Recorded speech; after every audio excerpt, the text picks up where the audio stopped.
Fala, filhotes, vocês estão vivos? No vídeo de agora nós vamos falar um pouquinho dessa obra aqui, Economia e Filosofia na Escola Austríaca, de Menger, Mises e Hayek, do Ricardo Feijó, da editora Nobel. Esta obra aqui, ó. Este livro, focando três eminentes ideólogos da escola austríaca, faz indagações e dá respostas sobre a natureza do conhecimento e a noção de verdade. Outros argumentos mais próximos da economia, como ciência, investigam as questões de preço e valor econômico. O papel do mercado também é abordado com destaque. A obra analisa as teorias filosóficas, econômicas e sociais propostas por Menger, Mises e Hayek de maneira integrada e dentro de uma estratégia expositiva que, ao mesmo tempo, não descuida da precisão conceitual na tradução de ideias e prima pelo conforto de um texto rigoroso, mas inteligível e direto. O Ricardo Feijó é formado em Física pela Universidade de São Paulo, a USP. Passou depois a estudar Economia na mesma universidade, tornando-se mestre e doutor. Seu trabalho tornou-se conhecido principalmente em História do Pensamento Econômico, ministrando essa disciplina na USP de Ribeirão Preto. Faz parte de seu currículo também um significativo número de artigos sobre esse tema, publicados em importantes periódicos. O autor nasceu na cidade de São Paulo em 1964. As influências de Weber na formação da escola austríaca. Bora lá então falar sobre isso.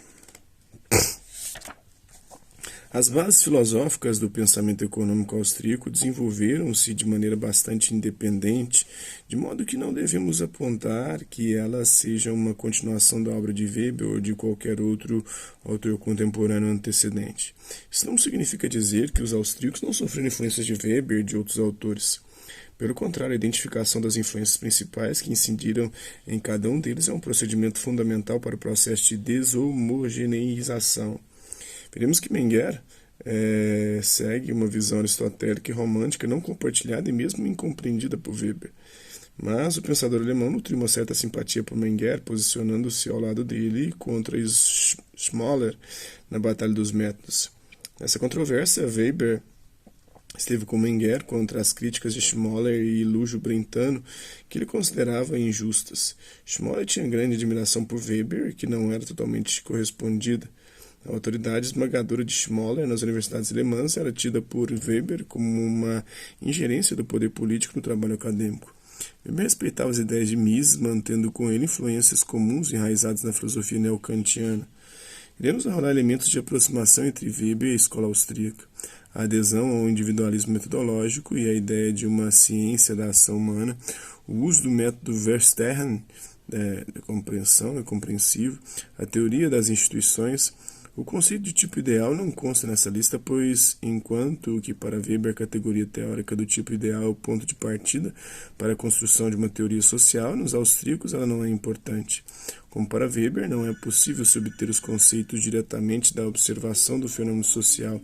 Há de se impor um ardil puramente teórico, isto é, um conceito intelectualmente construído. Então, o tipo ideal procura ordenar os fatos, mas a ordem não advém diretamente da observação dos fenômenos sociais. Ela é obtida a partir do emprego de conceitos. O tipo ideal é um recurso cognitivo de que se vale o investigador, não é obtido indutivamente de observações históricas, mas não é inteiramente arbitrário. A experiência como material histórico deve fornecer, junto com o trabalho criativo do cientista social, o tipo ideal no qual a teoria deve se referir. Por exemplo, o homem de negócio da Inglaterra vitoriana é um tipo ideal. A teoria social não o descreve como homo economicus, mas como um indivíduo que age guiado por um sem número de condicionantes socioculturais, valores éticos, crenças religiosas, visão da sociedade, a maneira como concebe os objetivos de sua própria vida. Nenhum indivíduo que se pudesse observar isoladamente no contexto histórico daquela época se enquadraria perfeitamente no tipo ideal em questão. É nesse sentido que o conceito é um trabalho do teórico, mas ele não poderia postular o asceta hindu como tipo ideal representativo de uma classe na sociedade inglesa. O fato de o tipo ideal ser uma imposição analítica à realidade parece enfraquecer a objetividade da teoria social weberiana.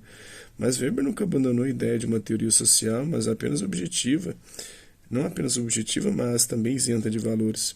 Como ele concilia esses aspectos é uma questão algo complicada que não pretendemos explorar. Os austríacos nunca aderiram ao preceito metodológico de usar os tipos ideais weberianos, talvez porque não souberam conciliar o tipo ideal com a ideia, também presente em Weber, de que a ciência social deve partir do estudo da ação humana. A ação humana nos austríacos é a ação abstratamente concebida, enquanto Weber parece seguir em seus estudos a compreensão da ação de um tipo humano previamente definido. Alguns economistas austríacos, como no caso de von Mises, acreditam que o tipo ideal é só um esquema de classificação de dados empíricos. Por exemplo, os padrões humanos observados numa sociedade são, pelo tipo ideal empírico, enquadrados em algumas categorias de comportamento.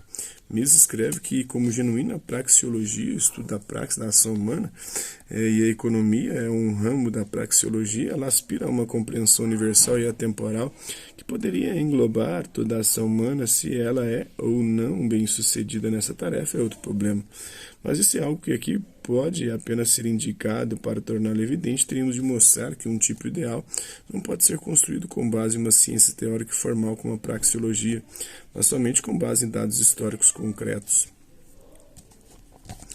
Esse é um trecho dessa obra, espero que vocês tenham gostado do vídeo. Quem curtiu, dá um like, quem não curtiu, dá um dislike. Se interessar pelo conteúdo do canal, é só se inscrever, ativar o sininho e aguardar os próximos vídeos e as próximas notificações. Deixe também seus comentários, dizendo o que você tem achado dos vídeos, sugestões de temas e assuntos para serem abordados em vídeos posteriores. E colabore com o nosso canal, compartilhe os nossos vídeos e ajude-nos a chegar a maior número de pessoas possíveis. Gostaria de agradecer aos mais de 3.000 inscritos no nosso canal, agradecer também aqueles que oram por conta de conteúdo que passa por aqui, deixando sua visualização, seu like, seu dislike, seus comentários, que eles compartilhem os nossos vídeos, compartilhem o nosso canal, seja aqui nessa plataforma no YouTube e outras redes sociais. E mais é isso aí. Hasta la vista, babies, e até a próxima.